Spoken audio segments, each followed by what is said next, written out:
This is the story of a radio graveyard.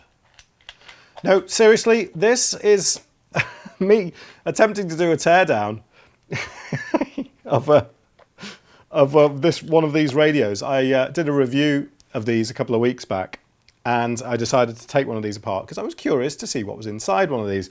So if you're curious too, then stay tuned. Right. So I've already done the teardown, so sorry if you kind of like that whole sort of AMSR stuff or whatever, where it's actually the taking apart bit that you actually like. But let's just take a look at what is inside this. So on the video that I did, the main thing I had, I'll just empty out all these bits onto the sofa here and put this case to one side. The main bit that I had concern over was the mains charger. So let's just push these bits to the back. And first of all, let's take a look at that mains charger. I don't know anything about electronics, I'm afraid. So it's going to take somebody out there watching with much, much more knowledge than me to tell me whether or not this is a capable mains charger or not. So this is the bit that the radio sort of sits in. The mains charger just comes up there. It has your LED. I tell you what, let me use the zoom that I have on this camera and actually let you take a closer look at this. So yeah, there's the LED that pokes up into the charger, and these are the two ports that the radio just kind of slots onto like that. And that's all there is to it. The thing that I was concerned about was that it didn't look like it had any kind of CE rating on it. And they sent me a document which sort of looked like it was legit, but the CE that was on it here wasn't this kind of CE wide apart. It was much narrower together, which, yeah, anyway. So first things first, is this sufficient gauge wiring for UK mains? This is like, it's like bell wire, this stuff, isn't it? Crazy. That's really, really thin. That's coming straight from the mains plug. This wire here. That's where the mains goes in. I don't know. It looks to me like a really feeble connection for mains there. And as for which bits of this are mains and which aren't, I'm not too sure. From watching various big Clive videos over the years, I know that it's important to have some kind of separation between mains and just the standard kind of, well, whatever, 5 volts or 10 volts or whatever this is. But I don't know where that is on this board. I don't know where that separation takes place. There's a big bit of separation on the board coming down here.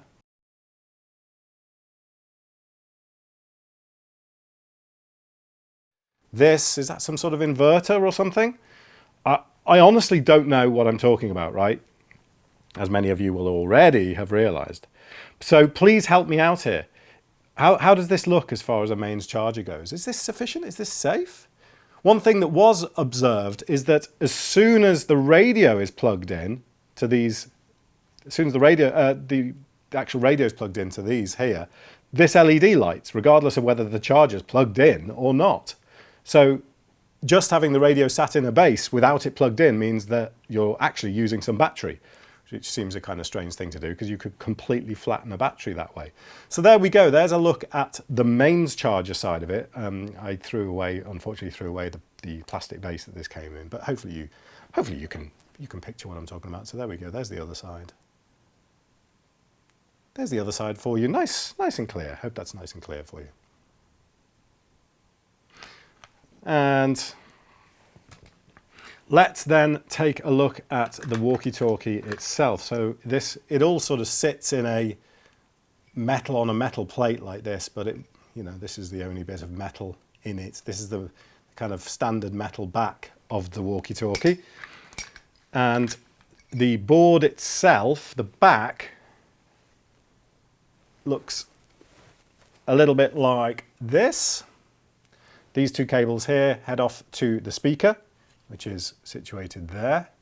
More of a kind of, so an 8 ohm 1 watt speaker according to that.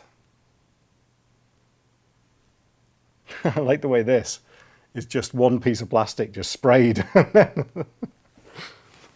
Just sprayed 2 different colours, but it kind of looks all right on the outside, doesn't it?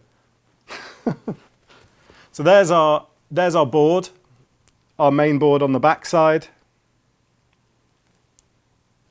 and there's our volume button, on-off button there, channel button,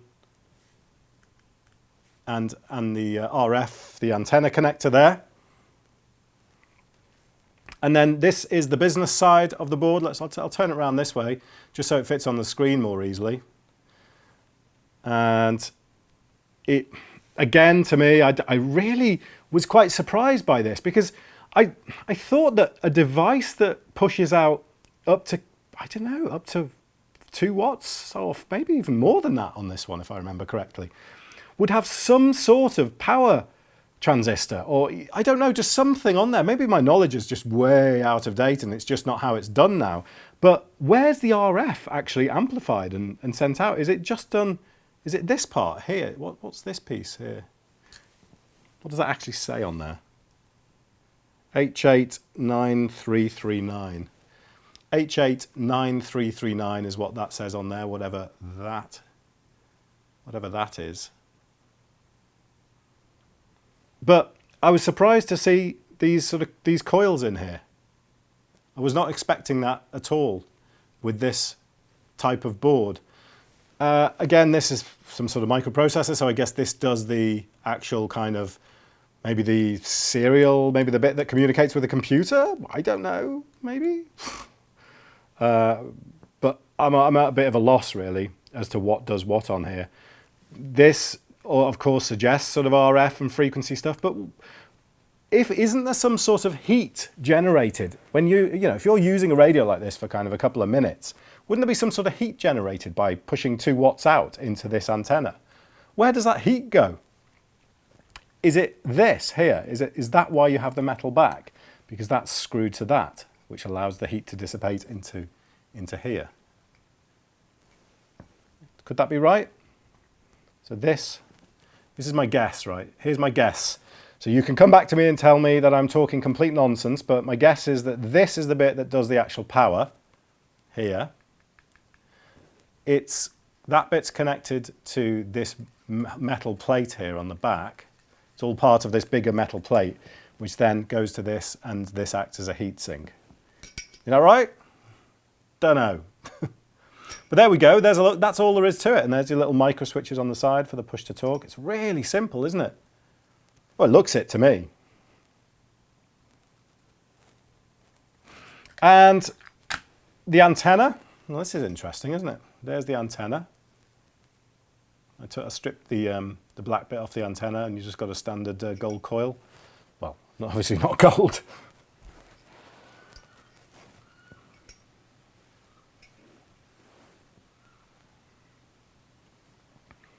And the rest of it is really just buttons and, oh, in fact, no, I'll tell you what, let's take a look in the battery. I did crack this open. This is one of my main sort of things that I didn't like about this radio, was the fact that this battery just looked really cheap.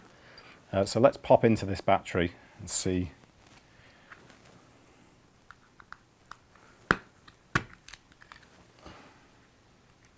See what we've got in here.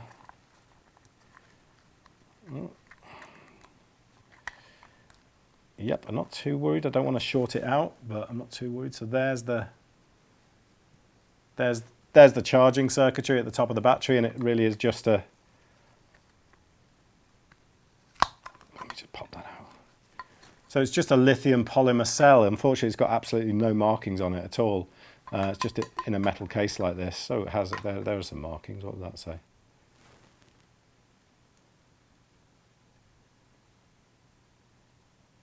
No idea. So I can't really tell anything from that. It could be under these, I suppose, but just a standard cell, not very exciting, with very basic charging circuitry. But you know, that might be all you need. Again, I'm not a person of knowledge with these sort of things. So there we are, a look inside a walkie-talkie. Not terribly exciting, but right, hope you enjoyed that. Please do throw your thoughts into the comments, because I know you'll have things to say and we'll know a lot more about what each bit of this is. Take a screenshot if you like, and strip it down for me, bit by bit. Well, I mean, you could probably do that with this, couldn't you? You could easily do that with this, I would have thought. I don't know, which way does it even start? Is this the correct way to hold it?